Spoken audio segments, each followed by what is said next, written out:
Welcome to Hope on Fire, relevant talk radio for young adults. Whether you're 25 or 45, there's bound to be a discussion that you care about. Our mission is to share practical ways to find God in your everyday life. And now today's host, Chris Lang. The World Trade Center attacks in New York City and the war in Iraq and Afghanistan have given Islam a high profile in Western countries. The recent attack by an American Muslim on his fellow soldiers in Fort Hood, Texas, only increased the tension about whether Muslims can peacefully coexist with non-Muslims. But what do Christians know about Islam and the more than 1 billion Muslim believers around the world? Do Muslims really want to kill others who won't convert to Islam and take over the world? Or do the large majority of them believe in liberty of conscience and want the same things we do? Hi, I'm Chris Lang, and the topic today is Christians and Islamophobia. My guests today are Rodney MacCallum and Sam Bonello. Rodney and Sam are Seventh-day Adventist Christians and Australian citizens. They presently work in the Detroit, Michigan area as interfaith directors. Welcome to our program, Sam and Rodney, today. Hi, Chris. Hi, Chris. Now, for those of you watching our program today, Sam is on my left and Rodney is on my right. And it's just great to have you guys today. You know, I sent out some questions to our Facebook group, and I was just curious how many people in the West, both in the United States and England and elsewhere, understand that much about the Quran and Islam in general. And so I asked the question, do you think the teachings of the Quran and Islam are peaceful toward non-Muslims? And interestingly, 90% of the people who responded to the survey said no, that they didn't think the teachings were peaceful towards non-Muslims. And the second question I asked, because I was interested to know, how many of you presently have any Muslim friends? And the answer was 70% said no. So I see you're smiling, Sam. This looks like a great opportunity for educating Christians and other people in the West, doesn't it? Yeah, I think the survey that you've done there, a simple survey on Facebook, actually reflects something that's true right across the board. And even if you were to do it in a more maybe organized and official survey, you'd probably find similar things. And the unfortunate reality, Chris, is that the same things that we're doing to Muslims, they're doing to us. There's a strange phenomenon in the human mind to see something on the news, and when the name Islam is attached to that, we think, well, Muslims read the Quran. This is what this particular Muslim is doing. Therefore, all Muslims must believe this and want to do this. And because they're reading the Quran, that must be what the Quran is teaching.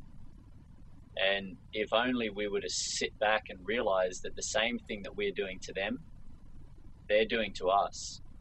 When they look to the West and see pop culture and just all the things about the West that are most prominent to them, they all understand that the West is a Christian nation. And because Christians read the Bible must teach some of the immorality and the loose kind of lifestyle that they see in, whether it be MTV video clips or Hollywood movies. Simply because it's coming from the Christian West, they've deduced that we all believe that, we all practice that, and that must be what the Bible teaches. So, yeah, do unto others as you would have done unto yourself really does apply on this one. Rodney, what are your thoughts on, the images that the Muslim world has of the West, and then just kind of your general thoughts on what a moderate Muslim person living in the West generally looks like. What is it that they're like? Maybe you can give me an example of some people that you know. The Muslims we know, I want to stressed from the outset, just want peace and security and provisions for their families exactly the same as ourselves. Many of them may dress differently, coming from a different culture, maybe people who have embraced Islam, say in North America, as original Americans, most likely originally a Christian American. Some may adopt certainly the modesty for women. Some of the men may adopt some of the clothing that predominantly comes out of the Middle East and some of the subcontinent of Muslim men. And just on the point of American Christians that do convert to Islam, primarily they convert because Christianity has failed them, and particularly with women, contrary to the popular media view of Islam and how it treats its women. And there are some places in the world that Islam, or in countries that are predominantly Islamic, there are some very alarming problems. We know that, but that is not doesn't represent the whole Islamic world at all. And here in North America, many women are actually moving to Islam because Islam elevates the status of women. This goes against the media view. They become worthy. In our culture, our so-called Christian American culture, largely we have failed women. We don't protect our women as we once did, and yet within Islam they are worthy. Now, our friends are spiritual across the board. They're all spiritual. They take their spirituality very seriously. They want to please God. They want to, at the end of the judgment, they want to be victorious in what they call paradise, what we would call heaven. They want to, they want eternal happiness. And certainly within Islam, the media focuses on the negative Islam, being radical Islam. Now that is something entirely different, and it only speaks for a very, very small percentage of Islam. The bulk of Islam, the bulk of all the Muslims we know, the loveliest people that are dear friends of ours, and we couldn't imagine eternity without them. So, for those who are watching today, just want to mention a book that I read by. I want to make sure I pronounce his name correctly. I'm sure you. I know, Sam. You mentioned you have his book, Shantz, Dr. Shantz. Borge Shantz. A book called Islam in the Post 9/11 World, and he mentions toward the end of the book that the Quran has a lot of teachings about peace in it, and that just as the Bible has a lot of teachings about peace, and that you can find things in the Quran that can be misunderstood in the wrong hands. They can be, as Osama bin Laden did, he can take certain things and try and motivate people that might be more moderate in that religion. This teachings of peace. He makes a point in the book that there's enough teachings to show that there's no, for example, it's not appropriate to do suicides, and that's against the law in the Quran, that there should be no suicides. How can the people listening today understand a little bit more about the focus on peace in Quran? I mean, obviously Christians have taken up arms, and they've taken Old Testament scriptures to allow, to give them what they think is a fundamentalist concept of going out and shooting somebody. But for those who are listening today, they only hear in the news, they only hear about the radicals out there that are creating violence based on some of these things. Talk about the teachings of peace in the Quran, and how can that give some comfort to people that don't know much about Islam? Yeah, you're right in saying that, and Borgashans is right in recording that. The predominant teaching Islam is about peace. That's the very meaning of the word Islam or Muslim. It has its origins in the word, that simply means peace. The golden rule is present. I was listening to a lecture yesterday by Karen Armstrong, and, she's a religious historian, and she says, the golden rule can be found in all religions. Strangely enough, though, you can also find radicals in all religions. Right. And a lot of the radical occurrences and expressions of Islam, it's not so much a theological thing for many people that are involved in that. A lot of times it's a frustration with their circumstances.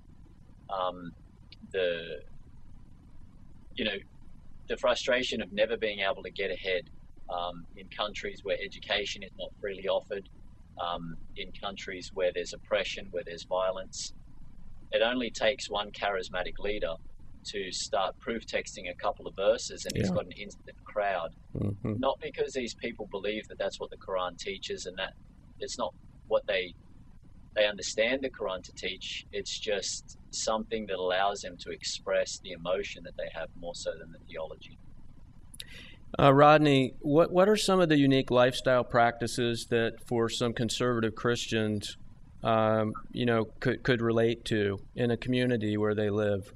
We've got about a minute before the break, and certainly we can pick up this topic after the break. But I just kind of wanted to, maybe we can start talking about some of the common areas that we can connect with Muslims. Certainly, the most obvious initially is that Muslims are modest. They're modest in their clothing. Girls are very modest, and we as Seventh-day Adventists, we uphold modesty for both men and women. We both of us abstain from alcohol. We don't eat pigs. Now, we have a broader understanding of unclean foods than Muslims, but the principle is there the same. Mm-hmm. We believe in charity. We believe in returning to God. What we call tithing, 10% of our increase. For a Muslim, it's called zakat. They return 2.5% of their worth. But the principle is still there. They believe in end-time events that are coming. They believe in, no gambling, no drugs. They believe in the judgment. They believe in one God. Please stay with us, and we'll be right back after these messages. You're listening to Hope on Fire, relevant talk radio for young adults.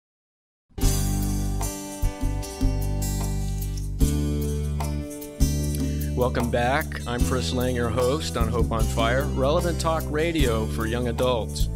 I'm here in the studio talking with my two new friends, Aussie mate, Rodney and Sam. Welcome back, gentlemen. Thanks, Chris. And they're joining me live via webcam from the Detroit, Michigan area. Before the break, Rodney, you were sharing some of the unique lifestyle characteristics of a Muslim. And, the thought occurred to me, there's a lot of people watching this program today that are not Seventh-day Adventist Christians. They might be Christians of a different faith. And I just thought it was interesting as I listened to you share the dynamic lifestyle of a typical Muslim. That sounds pretty similar to some of the lifestyle practices of a Seventh-day Adventist Christian.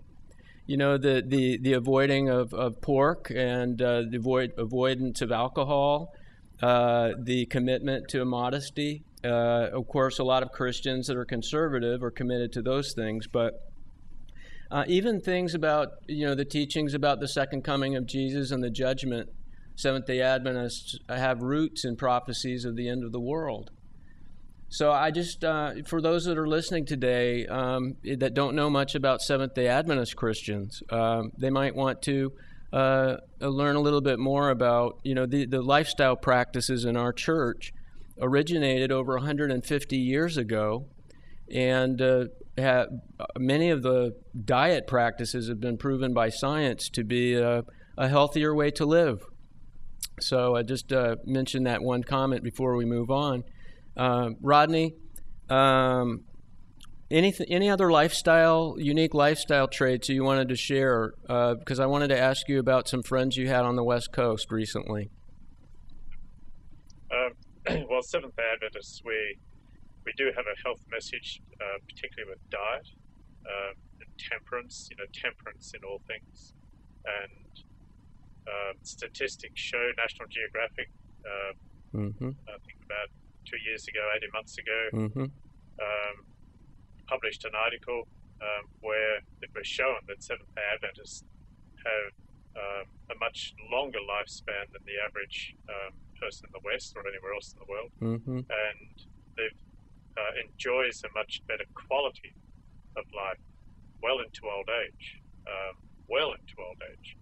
and Islam is particularly interested in some of our health message because they much of their diet is very good, but they do have some propensity to diabetes, for example, particularly here in the West, and our health message can certainly help them, and they're very much interested in that, and ultimately all of us want to enjoy good health. We don't want to be bedridden or some of the indignities that occur later in life, and the connection, particularly for Muslims, is that our health message has a spiritual component to it, and that is where we are given added credibility, and our health message, much of it is of course biblical. Modern science is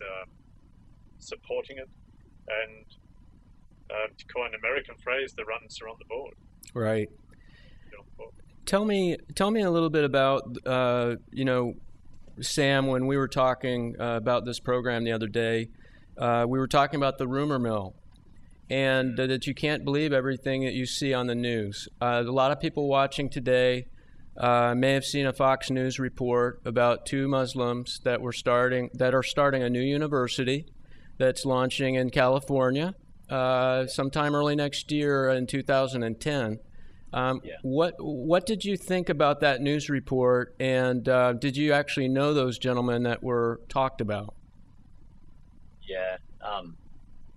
Many people often talk about the media has a bias, and they're just giving one side of the story, and especially hear Muslims saying that, in their own defense. And I guess because it's coming from a Muslim, you're inclined to think, well, that's, semi-conspiracy theory, just a self-defense mechanism. There's no truth to what they're saying. But a real experience that Rodney and I had was we went to learn the Arabic language, or to try and learn the Arabic language. And we chose to do that at an Islamic institute called Zaytuna Institute out in Berkeley, California. And we lived there in an Islamic school for 2 months with about 50 Muslims in a dormitory-style setting. And we got to know those Muslims over that course of time, being in class with them. We'd even attend, they'd have a morning or an evening lecture where they'd go through some of their religious content, maybe a speech from the Quran or whatnot. So we got to know them very well, and still are personal friends with many of them today.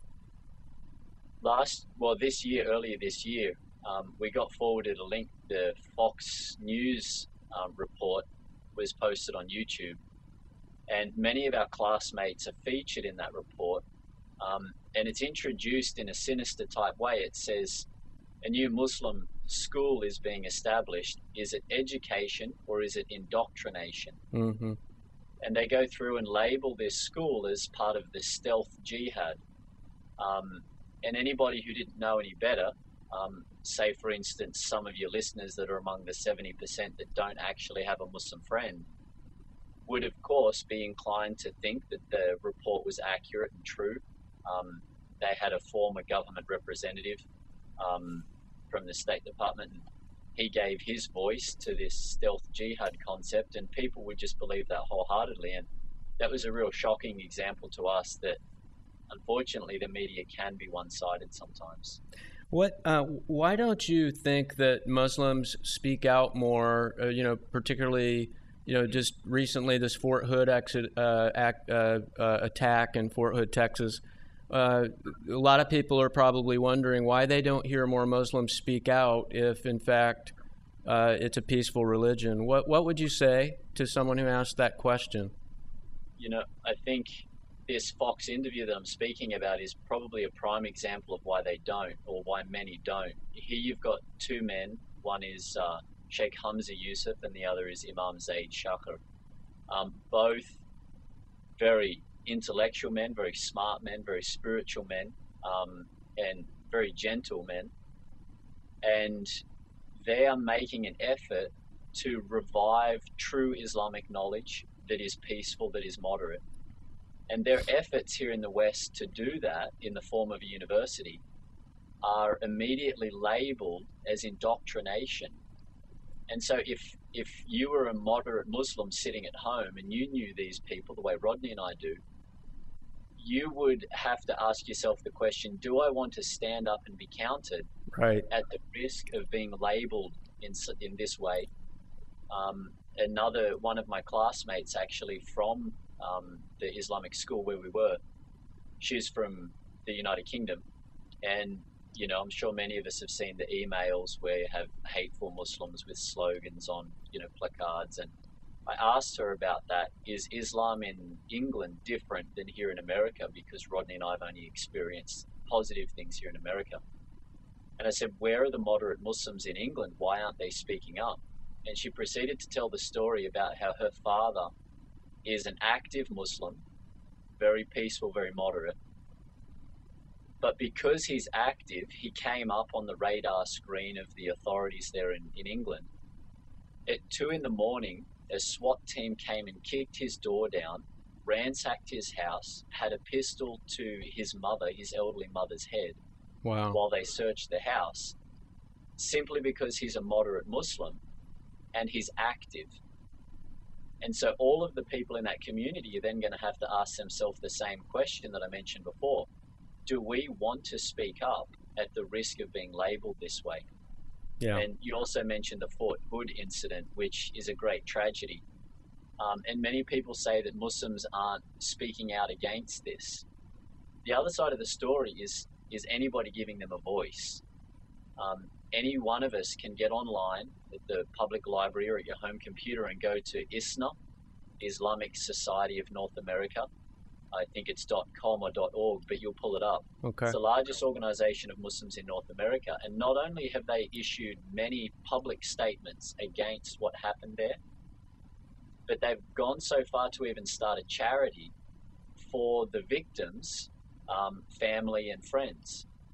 So this allegation that Muslims are not speaking up, these moderate Muslims that many are saying are in the majority and that we believe are in the majority, people say they're not speaking up. Well, if they're starting a charity for an incident like this, I think that's more than just a silent whisper. Yeah. That's an active statement about their outlook on that kind of violence and that kind of atrocity. And so it's just not a fair allegation in any way, Chris. Rodney, we have less than 2 minutes left. Christian watching today, how do they connect and make a friend with the Muslim in their neighborhood? If a Christian is truly following the principles of Christ, just extend the hand of friendship in a Christ-like manner, to be friendly, genuinely friendly, to greet these people with a smile and want to get to know them. You can start with something like, salam, assalamu alaikum, but most people can remember salam. A Muslim will respond. And what does that mean? What does that mean, Rodney? What you just said. Peace be unto you. Okay, peace be unto Peace you. be unto you. It's a beautiful greeting. And just in the time we have, we as Christians need to be mindful of the 9th commandment, not to bear false witness. And sadly, Christianity, individuals break the 9th commandment all the time. We need to be very mindful about bearing false witness. Thank you, Rodney. Thank you, Sam, for sharing your heart today and your experience on Hope on Fire. God bless you. The things I've recently learned about Islam have challenged me, but more, I've thought about my lifestyle choices. You see, Muslims see no power in Christianity because of Western media and culture. Can we blame them? So I ask you, do you live just like everyone else? If so, maybe we're part of the problem. Thank you for watching today. God bless you, and we'll see you next time.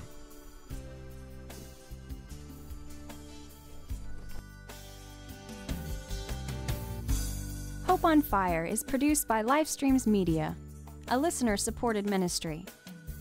To download a free copy of today's program or be a part of our social network, please visit our website at hopeonfire.org. You may also contact us by writing to Livestreams Media, P.O. Box 608513, Orlando, Florida 32860, or online at hopeonfire.org. Thank you so much for your letters and continued support. Until next time, may God set your hope on fire.